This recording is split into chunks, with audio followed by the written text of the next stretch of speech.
Hello বন্ধুরা, clickbait আপনারা অবশ্যই শুনেছেন। আপনারা কিন্তু নিজেরাও হতাশ হয়ে গেছেন। আমার ভিডিওতে ভিউ আসছে না, আমার কেন ফলোয়ার বাড়ছে না, আমি কেন ফলোয়ার বাড়াতে পারছি না, আমার ভিডিওতে কেন ভিউ আনতে পারছি না, আমার ভিডিও কেন সাজেস্ট ফর ইউতে যাচ্ছে না। তাদেরকে উদ্দেশ্য করে আজকের এই ভিডিও।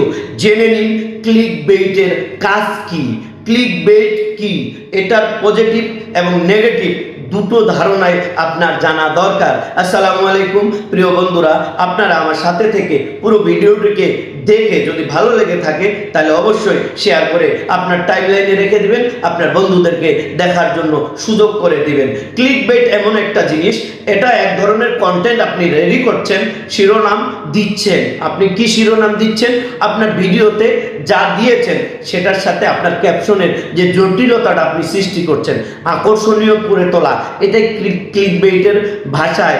যদি সেটা সামঞ্জস্যপূর্ণ না হয়, ভিডিওর সাথে যদি ক্যাপশনের সামঞ্জস্যতাপূর্ণ না থাকে, তাহলে এটা কখনোই ভিডিও, কখনো রিকমেন্ডেশন, প্রোফাইল রিকমেন্ডেশন সাজেস্ট করবে না। এটা মনে রাখবেন। এটা হলো প্রথম গুরুত্বপূর্ণ একটা ইম্পর্ট্যান্ট দিক। আমি যদি আপনাকে বুঝাতে পারি তাহলে আপনি অবশ্যই কথাগুলোকে নেবেন। ক্লিকবেটের বৈশিষ্ট্য আপনাকে জানতে হবে, অবশ্যই এটা আপনার জানা দরকার।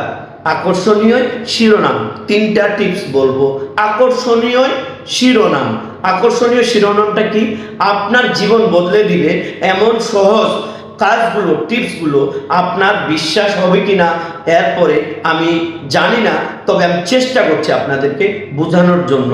এমন শিরোনাম সাধারণত ক্লিকবেটে ব্যবহার করেন যেটা একেবারে উদ্দেশ্য প্রণোদিত।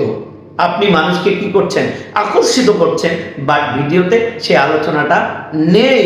এই ধরনের কাজ, এই ধরনের টিপস আপনি কখনো ব্যবহার করবেন না। এখান থেকে আপনি পরিহার করে আপনার ভিডিও রিলেটেড অবশ্যই ক্যাপশন জেনারেট করে আপনি ব্যবহার করবেন। 2 নাম্বার বিষয় হলো, অধিকাংশ সময় ক্লিকবেটের শিরোনাম এমনভাবে তৈরি করেন যাতে মানুষ কি করে? কৌতূহল হয়ে যায়, যেই ভিডিওর মধ্যে কি আপনি জেনারেট করেছেন, কি রেখেছেন সেটা জানার জন্য বাধ্য করছেন। আপনি কি করছেন? বাধ্য করলেন ভিডিওটাকে দেখার জন্য। এখন ভিডিওটাতে দেখতে গেল, ভিডিও দেখার পরে কিন্তু অডিয়েন্স হতাশ হয়ে গেল, সে কিন্তু আপনার প্রতি কি হয়ে গেল? ডিমোটিভেটেড হয়ে গেল। আপনি ভিডিওতে কিছুই রাখেননি, বাট আপনি ক্যাপশনটা এমনভাবে জেনারেট করেছেন সেটা অত্যন্ত ইম্পর্টেন্ট, তার কাছে কৌতূহল জেগেছে। আর ওই যে বললাম, আকর্ষিত করার জন্য যে ক্লিকবেটের আওতাধীনে আপনি পড়ে গেলেন। ক্লিকবেটে আপনি কি করলেন? এটা ব্যবহার করলেন, আকর্ষণীয় একটা ক্যাপশন জেনারেট করে আপনি দিয়েছেন, কন্টেন্টটা কিন্তু উপযোগী নয় সে ক্যাপশনের সাথে। 3, আপনি যদি এই 3 নাম্বার টিপসটাকে মনোযোগ দেন তাহলে আরও বুঝতে পারবেন।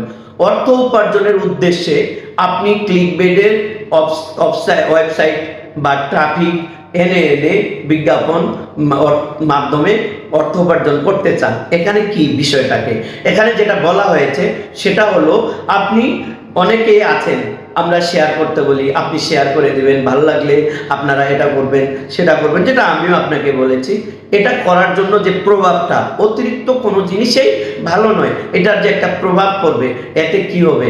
আপনার ভিডিওটাকে অবশ্যই প্রোফাইল রিকমেন্ডেশন স্লো করে দিবে, আপনার প্রত্যেকটা প্রোফাইলকে, পেজকে স্লো করে দিবে।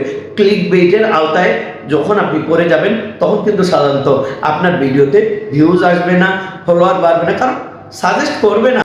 ইতিবাচক প্রভাবটাও আমাদের জানা প্রয়োজন। দ্রুত ট্রাফিক বৃদ্ধি করা মানে অডিয়েন্স বৃদ্ধি করা। আপনি যদি দ্রুত অডিয়েন্স বৃদ্ধি করাতে পারেন, এঙ্গেজমেন্ট বাড়াতে পারেন, তাহলে আপনি কিন্তু আর্নিংটা বাড়াতে পারবেন এবং ভিউজ বাড়াতে হবে, এখন আউটরিচ বাড়াতে হবে। দেখেন এখানে যে বিষয়গুলো আলোচনা আছে সেটা দ্রুত ভিউজ আউটরিচ বাড়ানোর ক্ষেত্রে আপনার এঙ্গেজমেন্টের প্রয়োজন। আপনি কার সাথে এঙ্গেজমেন্ট তৈরি করবেন, এটা এখানে ক্লিকবেট আপনাকে কিন্তু শিখিয়ে দিচ্ছে। কি শিখাচ্ছে? আপনারা তো ইতিপূর্বে খালি শুনেছেন ক্লিকবেটে ধাক্কা দেওয়া, এটা করা, সেটা করা, এগুলো নয়। আসলে মূল উদ্দেশ্যগুলোকে যেভাবে উপস্থাপন করা দরকার সেটা আপনারা হয়তোবা সেভাবে গাইডলাইন পাননি। নেতিবাচক প্রভাব, এখানে খারাপ দিক কোনটা ক্লিকবেটে?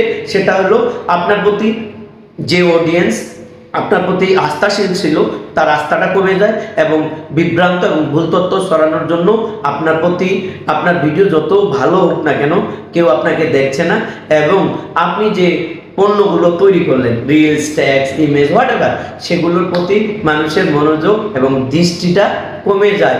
এর ফলে আপনি কি করছেন, সব কিছু হারিয়ে ফেলছেন। এটাই হলো ক্লিকবেট। আশা করি সকলে বুঝতে পেরেছেন।